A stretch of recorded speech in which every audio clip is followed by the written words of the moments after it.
బెదిరిస్తే మేము లొంగిపోతామా? పిచ్చోడా, పట్టి కింద పలుగురాయిలా ఉండేవాడు పోయాడు. ఇకపై జరగబోయేది మా ఇద్దరికే తెలుసు. శామ్, నీ అత్యాస వల్ల విక్కీ చనిపోయాడు. నీకు అదే గతి పట్టేలా చేశా. ఏం వీరంగం వేశావరా?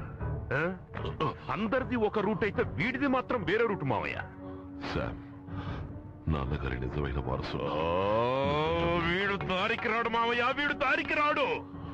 ఎవ్వరు చెప్పినా వినడు. వీడికి కరెక్ట్ అనిపిస్తే అది తప్పైనా కరెక్ట్ గా చేస్తాడు. పంపించేద్దాం మావయ్య, పంపించేద్దాం.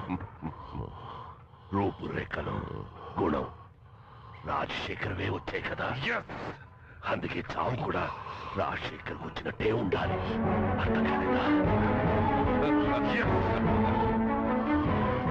ఏంటి చూస్తున్నావు? ఏంటి చూస్తున్నావు? నువ్వు అనుకున్నట్టుగా మన నాన్న కాదు, మీ నాన్న సహజంగా చావలేదు.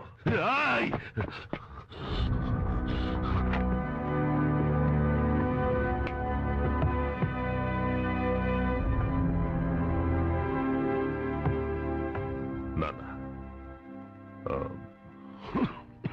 విక్కీ నేను కలిసి కొత్తగా ఒక బిజినెస్ స్టార్ట్ చేద్దాం అనుకుంటున్నాను.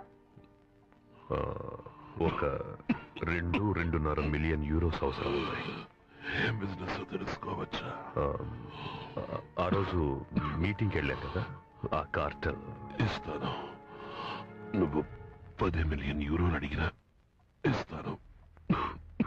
థ్యాంక్స్ నాన్న. తొందరపడకు శామ్. నువ్వు చేసే బిజినెస్ న్యాయబద్ధమైందిగా ఉండాలి. అది మీ ముగ్గురు కలిసి చేసేదిగా ఉండాలి. వీలవుతుందా? బ్యాస్టర్డ్ని మాతో కలుపుకోలేదు. అయితే నేను ఒప్పుకోలేదని మీ మావయ్యతో చెప్పు. ఇది నువ్వు ఎప్పుడు చెప్పేదేగా. పిల్లలు ముచ్చట పడుతున్నారు.